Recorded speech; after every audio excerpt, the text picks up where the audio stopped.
Assalamualaikum warahmatullahi wabarakatuh. Alhamdulillahi rabbil alamin ilahil wahidil ma'bud. Wassalatu wassalamu ala sayyidina Muhammadin sirri hayatil wujud. Wasababil a'dhami likulli mawjud. Salatan tusabbitu fi qulubinal iman wa tuhaffidhunal Qur'an wa tufahimuna minhul ayat. Wa taftahuna biha nurul jannat, nurun na'im, nurun nadari ilal wajhikal karim. Wa ala alihi wa sahbihi wa sallim.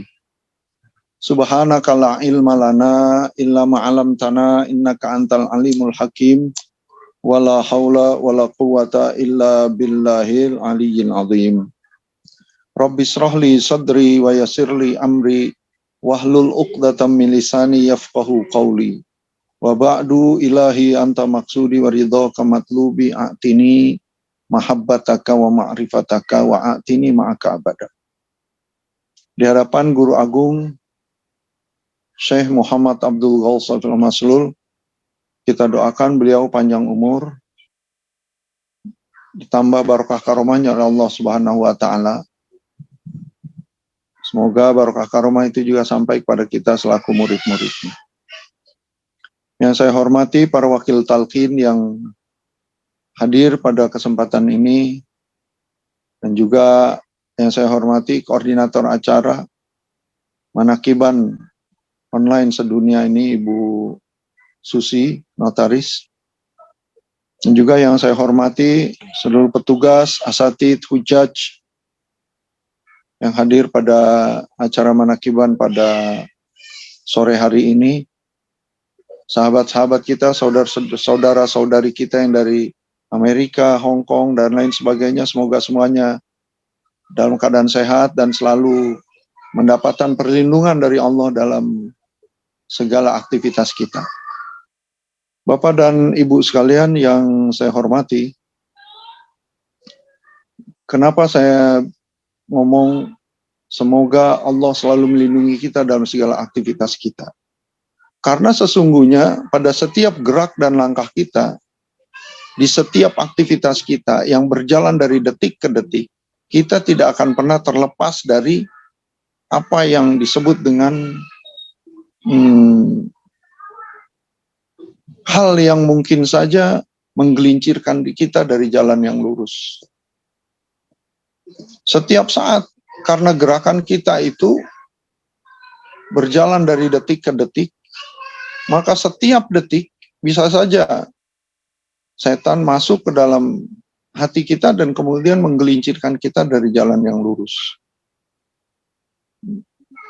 Itulah makanya saya katakan tadi di awal, semoga Allah selalu melindungi kita dalam setiap aktivitas kita. Tanpa perlindungan Allah, setiap detik kita terancam untuk tidak selamat. Tidak selamat ini dalam arti dua, secara dohir maupun secara batin. Secara dohir saja, kalau tidak karena perlindungan Allah, misalnya kita sedang naik motor, sebenarnya setiap detik kita terancam akan terjadinya kecelakaan. Bayangkan kalau kita sedang berada di lalu lintas umum di jalan raya, ancaman kecelakaan itu terjadi atau kemungkinan terjadi dari detik ke detik. Sedetik saja kita lengah atau sedetik saja orang lain lengah bisa menabrak kita atau menyenggol kita. Ketika kita berjalan di pinggir jalan misalnya, kalau ada orang lain lengah sedetik saja bisa menabrak kita. Alhamdulillah selama ini, sampai saat ini kita masih selamat seperti ini. Semata-mata karena perlindungan Allah Subhanahu wa taala. Itu secara dohir. Ada lagi yang secara batin pun juga begitu.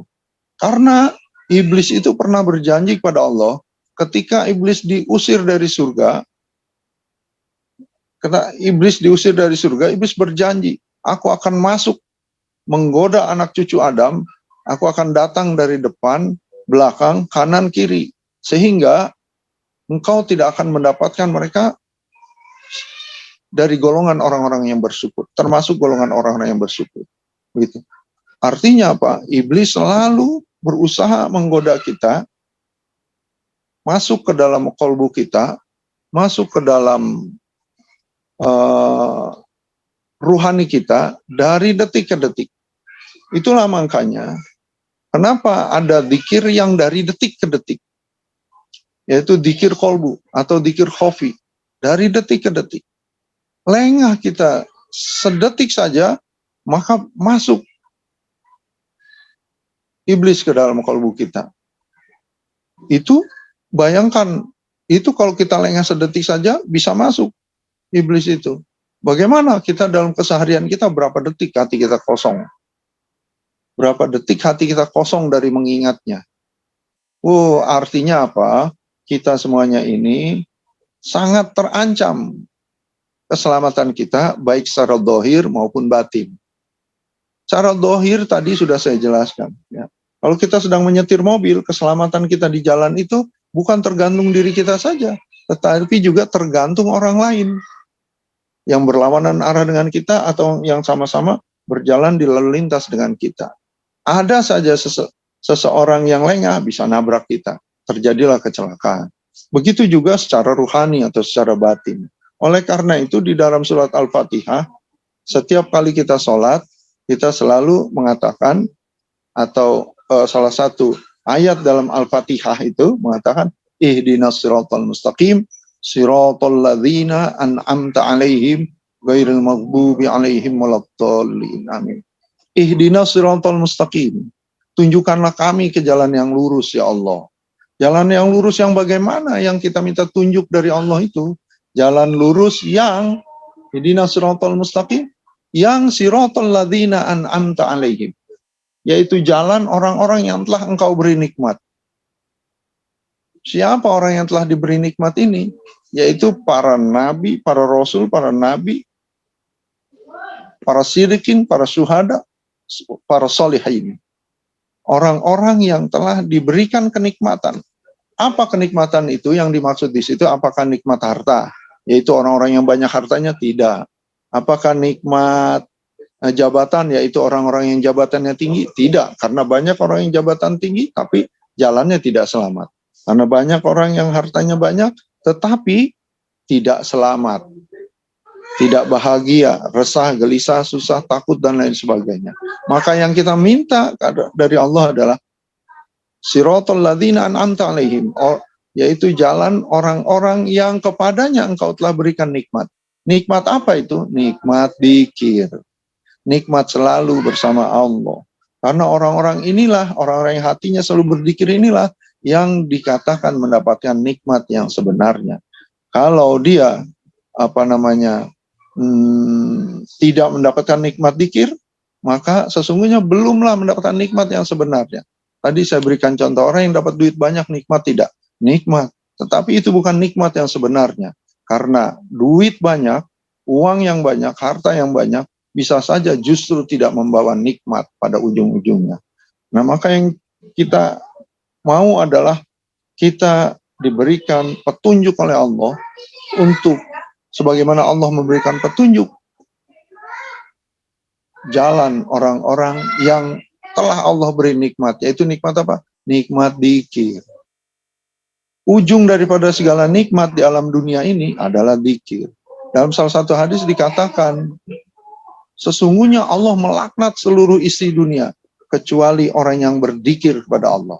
Orang yang dzikir pada Allah itu tidak dilaknat oleh Allah. Tetapi semua di luar itu, orang yang tidak berzikir itu dilaknat oleh Allah. Berarti orang yang sholat dilaknat kalau sholatnya tidak dzikir. Orang yang sodakoh dilaknat kalau sodakohnya tidak dibarengi dengan ingat kepada Allah. Orang yang berkurban dilaknat kecuali berkurbannya dibarengi dengan dzikir kepada Allah, ingat pada Allah. Nah, maka inilah yang kita minta kepada Allah, yaitu orang-orang yang telah diberikan nikmat dzikir kepada Allah. Nah, nikmat dzikir itu sudah ada dalam kalbu kita. Kita sudah mendapatkannya dalam proses talqin dzikir yang kita semuanya sudah ditalqin. Sudah ada di kalbu kita. Jadi kalau ada orang yang sudah ditalqin tetapi hidupnya tidak bahagia, ini pasti hatinya banyak kosong. Ini pasti dzikirnya banyak tidak diamalkan. Begitu. Nah, oleh karena itu sekarang nih di dalam majelis manakib pada sore hari ini, apa sih yang kita mau? Ada ceramah-ceramah kayak gini? Adalah untuk mengingatkan kita semua, termasuk saya sendiri yang berbicara, mengingatkan atau diingatkan untuk selalu ingat pada Allah. Apa yang harus dengan cara bagaimana? Dengan cara seperti apa yang sudah ditalkinkan oleh guru kita kepada kita. Sehingga hati ini selalu berdetak terus, berdentang terus, menyebut namanya. Orang yang hatinya selalu menyebut namanya, la yaduru ma'asmihi syai'un fil ardi wala fis sama'i wa huwas samiul alim. Orang yang selalu bersamanya, yang ada nama Allah di kalbunya, maka tidak akan terjadi, tidak akan datang mudorot kepada dirinya, syai'un fil ardi, segala sesuatu yang dari bumi, maupun segala sesuatu yang dari langit, tidak akan sampai kepada dirinya, kalau di dalam dirinya ada asma Allah. La yaduru ma'asmihi syai'un fil ardi, tidak akan memberikan mudorot segala sesuatu yang ada di bumi terhadap apa yang selalu bersamanya. Wala fis sama, dan begitu juga yang apa yang ada di langit tidak akan bisa memberikan mudorot kepada seseorang yang di kolbunya ada asma Allah. Kita sudah ada asma Allah itu di kolbu kita, tinggal diaktifkan saja. Tinggal diaktifkan sesuai apa yang sudah kita dapatkan melalui talqin dzikir. Inilah kunci, inilah jalan yang kita minta kepada Allah. Bukankah dalam salat kita selalu minta ihdinas siratal mustaqim? Kata Allah, jalan yang mana? Kayak kita bilang lagi, jalan orang-orang yang telah Engkau beri nikmat ya Allah. Siapa itu? Yaitu para anbiya, para rasul, para nabi, para syuhada, para siddiqin, para solihin, orang-orang yang benar. Nah, sekarang kita sudah punya itu. Siapa orang yang benar itu? Adalah guru kita, Syekh Muhammad Abdul Ghawsadullah Maslul Qaddasallahu sirrahu. Beliaulah yang kita ajukan kepada Allah ketika kita ihdinas siratal mustaqim. Tunjukkan kami ke jalan yang lurus ya Allah. Jalan yang mana? Jalan orang ini ya Allah, orang ini. Orang ininya kita tunjukkan, orang ininya kita ajukan. Siapa orang ini? Orang inilah yang telah Engkau berikan nikmat kepadanya. Nikmat apa? Nikmat dzikir. Nikmat apa? Nikmat kebahagiaan. Nikmat apa? Nikmat selalu bersamamu seperti orang ini ya Allah. Gitu. Jadi kalau kita membaca Fatihah, ketika ihdinas siratal mustaqim, siratal ladzina an'amta 'alaihim, tetapi tidak mengajukan siapa itu orangnya, ini kurang tepat, Tetapi kita, orang-orang yang sudah ditalqin, orang yang sudah berthariqah, punya guru mursyid, diajukan, ini loh ya Allah, seperti ini, seperti guru saya, seperti mursyid saya, seperti itulah, tunjukkan saya supaya bisa seperti itu. Berikan saya kekuatan supaya bisa seperti itu. Oleh karena itu, perlu juga selalu usaha dari diri kita. Sekarang kita hidayah sudah masuk, talqin sudah masuk ke dalam kalbu kita, la ilaha illallah sudah masuk ke dalam kalbu kita. Kan tinggal kita yang mengaktifkan. Ini kan masalahnya kita seringkali lupa, seringkali tergoda, atau mementingkan segala sesuatu selain Allah, sehingga la ilaha illallah yang ada dalam kalbu kita, itu menjadi nomor 2, menjadi terabaikan. Waduh, kalau ini terjadi pada diri kita, saya sarankan jangan terlalu lama, cepat-cepatlah kembali. Amalkan dzikir la ilaha illallah, amalkan dzikir khafi, sering-sering duduk di manakiban, sering-sering lakukan khotaman, dan semua amaliyah yang telah diajarkan oleh guru kita. Insya Allah selamat. Abah Anom dulu mengatakan, orang yang mengamalkan ini minimal husnul khotimah. Orang yang mengamalkan ini minimal husnul khotimah. Sudah Abah yang capek, kata Abah Anom dulu. Ikhwan mah tinggal mengamalkan saja. Ya, semoga kita semua diberikan kekuatan oleh Allah untuk bisa selalu mengamalkan amaliyah yang sudah kita dapatkan melalui guru kita ini. Semoga langgeng apa yang ada dalam kalbu kita. Dan semoga Allah mengampuni dosa dan salah kita. Atas kelalaian kita, atas kemalasan kita, atas lupanya kita, dan lain sebagainya. Kita semua masih ada itu semua di kalbu kita. Semoga Allah mengampuni kita semuanya. Wallahul muwaffiq ila aqwamit thoriq. Wassalamualaikum warahmatullahi wabarakatuh.